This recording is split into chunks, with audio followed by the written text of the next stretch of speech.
Hello friend, आज हम class 12th का चैप्टर 3 मैट्रिक्स की एक्सरसाइज 3.1 का बेसिक इन्वर्टिबल मैट्रिक्स देखेंगे। इस पे छोटा सा क्वेश्चन बनता है कि इन्वर्टिबल मैट्रिक्स क्या है, ठीक है, और उसकी कंडीशन क्या होती है। तो सबसे पहले इन्वर्टिबल मैट्रिक्स को हम कब अप्लाई करेंगे, तो if A and B are square matrices of same order, अगर अपने पास दो मैट्रिक्स सेम ऑर्डर की हैं तब अपन इन्वर्टिबल मैट्रिक्स को अप्लाई कर पाएंगे।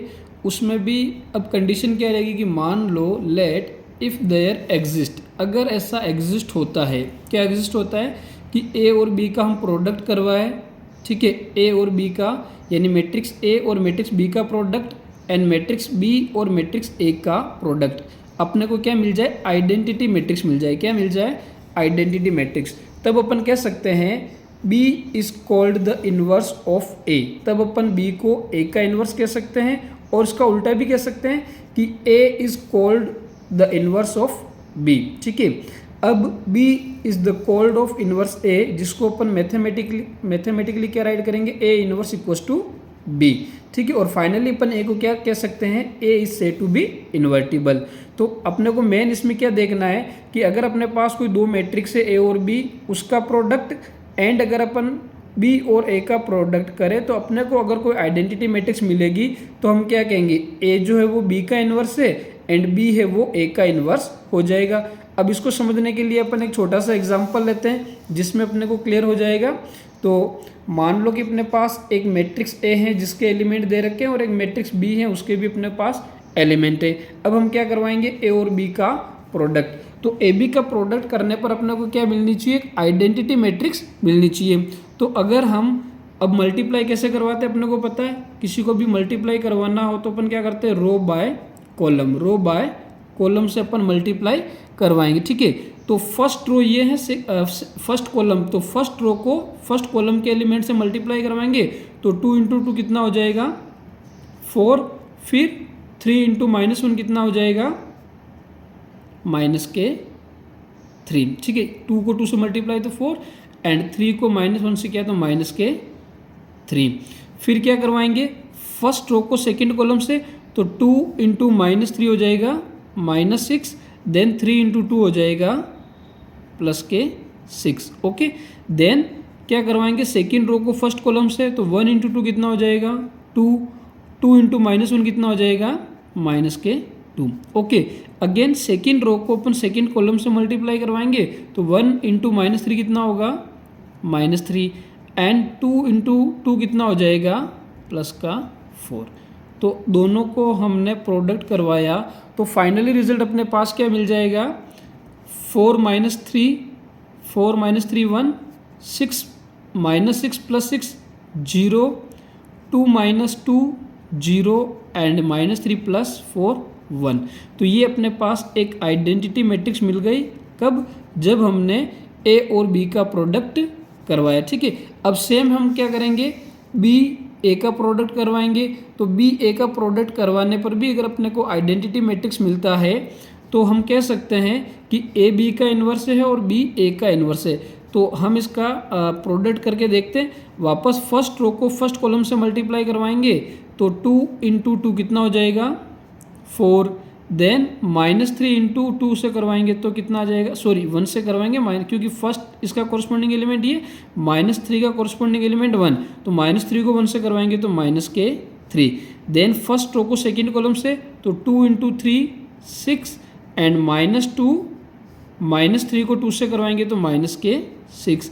फिर सेकेंड रो को फर्स्ट कॉलम से, तो -1 into 2 -2, 2 into 1 2, then second row को सेकेंड कॉलम से, तो -3 को 3 से करवाएंगे तो क्या रिजल्ट मिल जाएगा, -3, एंड 2 को 2 से मल्टीप्लाई करवाएंगे तो क्या रिजल्ट मिल जाएगा, 4, ओके।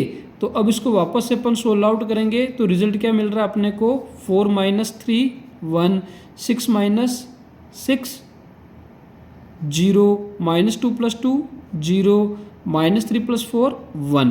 तो B A का अगर अपन ने प्रोडक्ट करवाया तब भी रिजल्ट अपने को क्या मिल रहा है, आइडेंटिटी मैट्रिक्स।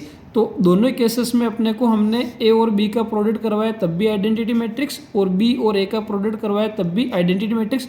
उस केस में अपन फाइनली क्या कह सकते हैं कि B is the inverse of A, that is A inverse equals to B, ठीक है।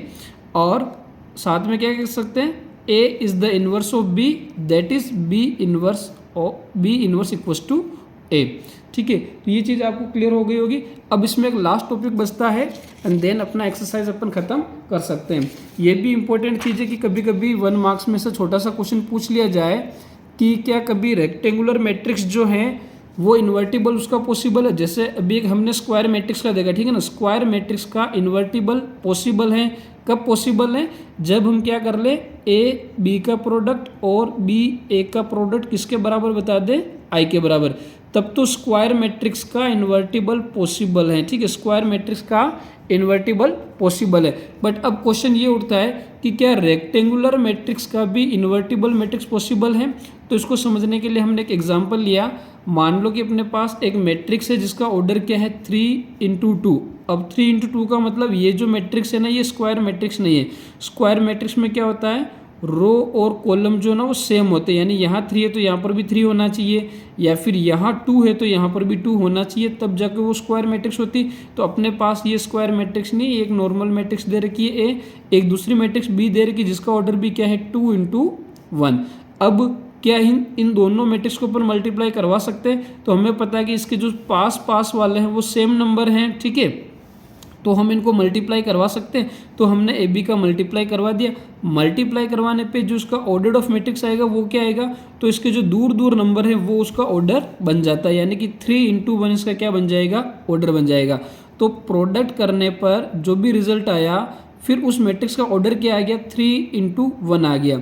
अब 3×1 आ गया, यानी कि ये एक स्क्वायर मैट्रिक्स नहीं है, जबकि अपने पास इन्वर्टिबल मैट्रिक्स के लिए क्या कंडीशन है कि अगर हम दो मैट्रिक्स को प्रोडक्ट करवाएंगे तो आई आना चाहिए, और आई जो होती है वो हमेशा एक क्या होती है, स्क्वायर मैट्रिक्स होती है। क्या होती है, स्क्वायर मैट्रिक्स। और स्क्वायर मैट्रिक्स का मतलब जो भी इसका ऑर्डर होगा वो हमेशा सेम होगा, या तो m×m होगा या n×n होगा। तो यहाँ पर अपने पास number of row and number of column क्या हो रहे हैं भाई, इक्वल नहीं हो रहे। इक्वल नहीं हो रहे, इसका मतलब जो अंदर मैट्रिक्स मिलेगी वो अपने को कभी भी आइडेंटिटी मैट्रिक्स नहीं मिलेगी। तो हमने यहाँ पे लिख दिया कि here matrix is a rectangular matrix. अपने पास जो मैट्रिक्स मिल रही ना 3×1 ऑर्डर की मिल रही, तो ये स्क्वायर मैट्रिक्स तो नहीं है, तो कौन सी मिल रही है, एक रेक्टेंगुलर मैट्रिक्स तो मिल रही है।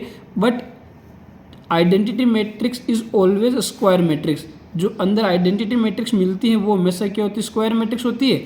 अब इसका जो ऑर्डर दे रखा है उस ऑर्डर को देख के अपन ये कह सकते हैं कि ये जो मैट्रिक्स मिल रही है वो अपने पास एक स्क्वायर मैट्रिक्स नहीं है, क्योंकि यहाँ पर number of rose and number of column क्या होना चाहिए, अपने पास इक्वल होना चाहिए। तो फाइनली अपन ये कह सकते हैं कि जो एक रेक्टेंगुलर मैट्रिक्स होती है उसका इन्वर्टिबल पॉसिबल नहीं है, क्योंकि दो रेक्टेंगुलर मैट्रिक्स को मल्टीप्लाई करवाने पर अपने को वापस से क्या मिलती है, एक रेक्टेंगुलर मैट्रिक्स मिलती है, जबकि मिलना क्या चाहिए, आइडेंटिटी मैट्रिक्स मिलना चाहिए।